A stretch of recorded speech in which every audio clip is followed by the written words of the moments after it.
Glad to have you back on the morning show here on the Rise News. Well, Ojy Okpe joins us now to fill us in on what's trending around the world. Hello, Ojy. Good to see you. Ojy. I like the way you wave. I'm not so far away from you.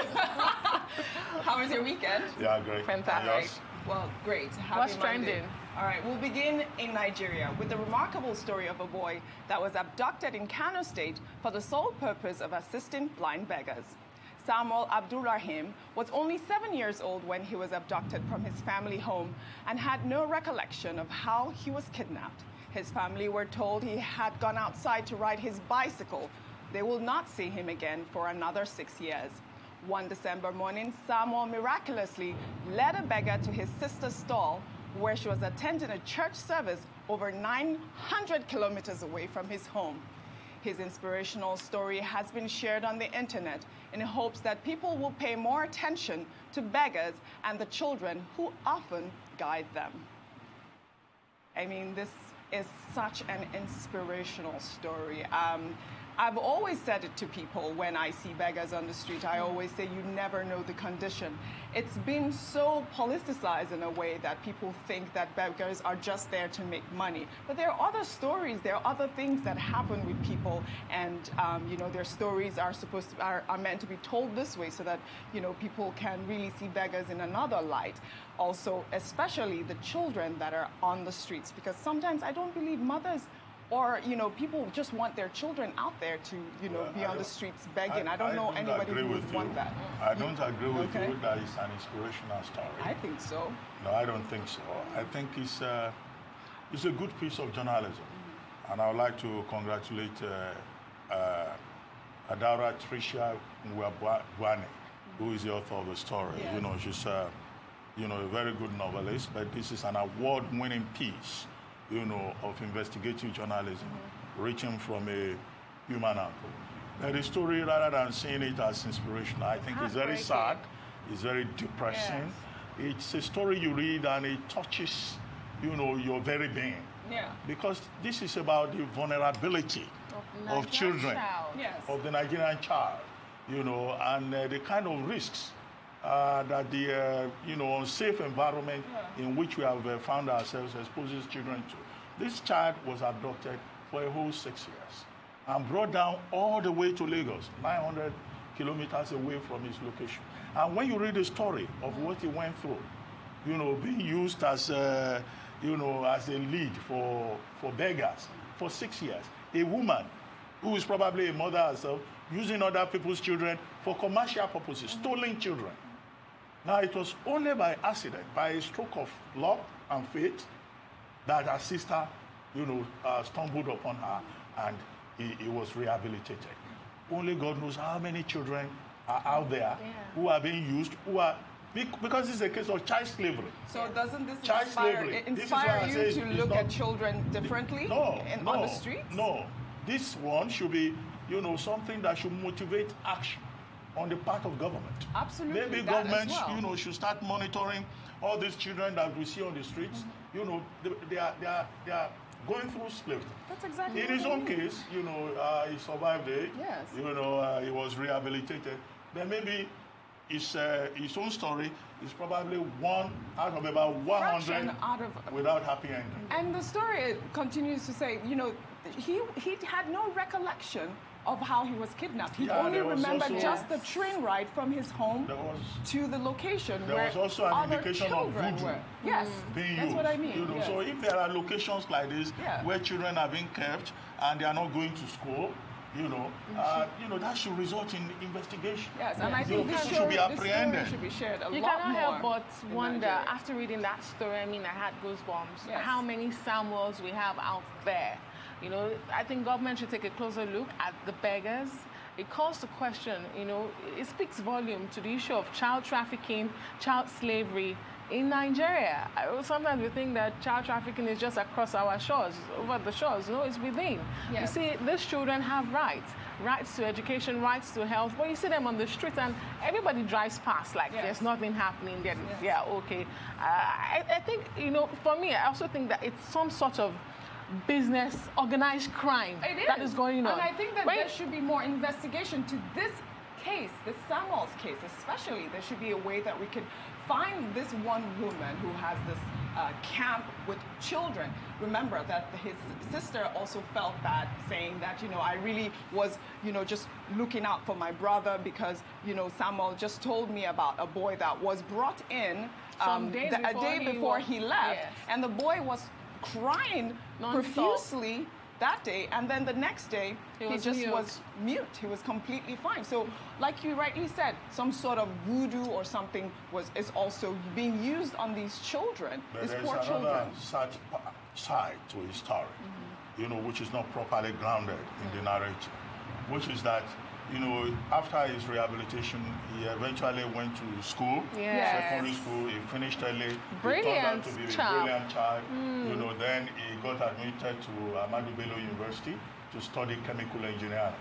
But then he was rusticated, unfortunately, in his final year, and he became, a construction worker, a supervisor at construction sites. So you then look at it and say, what is this? Is this fate, fatalism?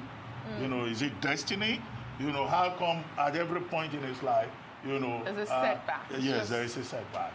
I think what the story teaches me because he probably will have made a very good intellectual. Yes, I think what the story teaches me is that we should always take a closer look at the people that are in our community, the beggars in your area, try to find out where they're coming from, what's happening with the children, and all of that. I think that we are as well responsible as the government of Nigeria. NAPTIP does have a lot of work to do. Yes, as we, the citizens.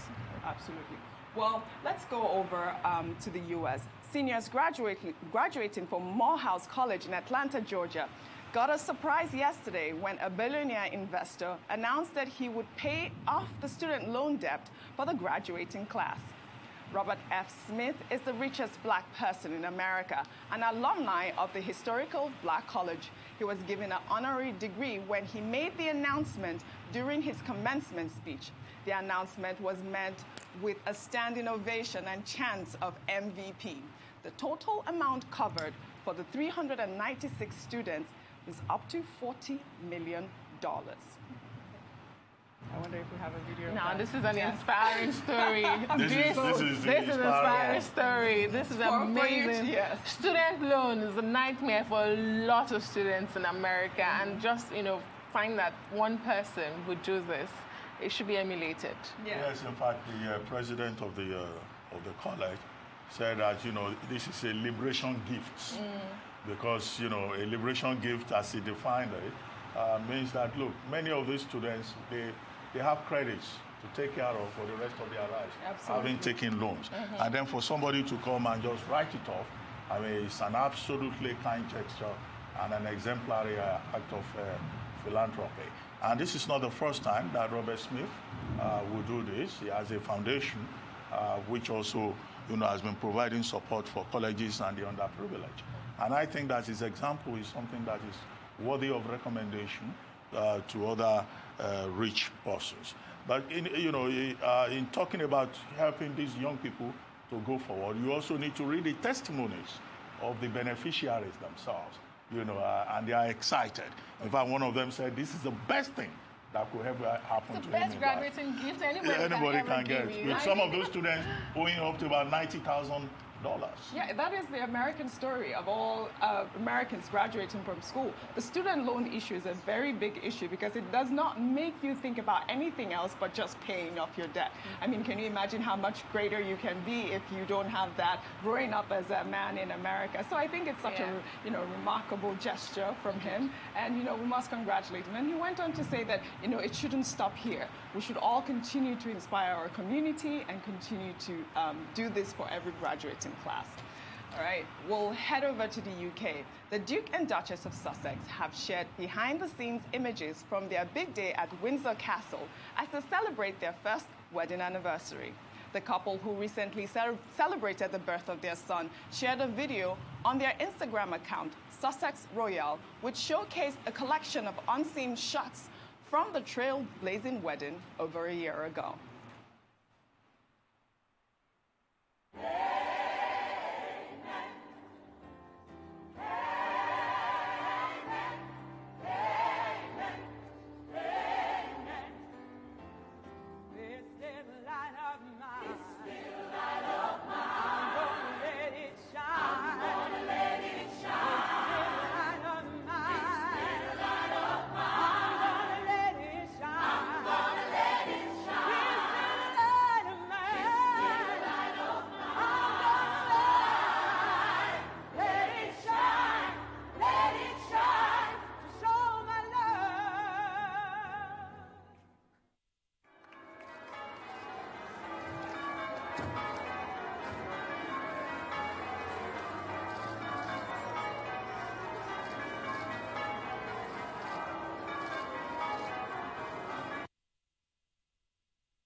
amazing. I know you remember where you were during the wedding. It's such a beautiful story, Meghan's story, especially at her wedding where she changed the norm of royal settings with all the celebrities attending and all of that. I mean, I think those footage were completely emotional for me when I saw them yesterday. I mean, it's good that they're sharing the memories, you know, of that event with the rest of us. And then, of course, you know, it brought your own memory too. Yes. You know, it was quite a colorful event, and they had this fantastic Baptist preacher who came from the United States, you know, who got all of us excited, you know, with his insights, with his ability to link history with the present. And then, of course, you remember all that controversy from the Meghan Markle side. You know, her father, her sister, you know, half-sister, and all of that. But now, you know, it's a very happy story. It's not just about the photographs. We now have Master Archie in the house. Oh, absolutely. And in about a year's time, you know, maybe we'll also be talking about Master Archie. But, you know, for me, what is interesting about how the House of Windsor, you know, continues to remain appealing, you know, and engage not just the British public, but the entire world. Well, let's take some news under entertainment. Can we? No, I don't think we can. We are so out of time now. Thank you so much, Ojy, for what's trending today. Thank you very much, Ojy.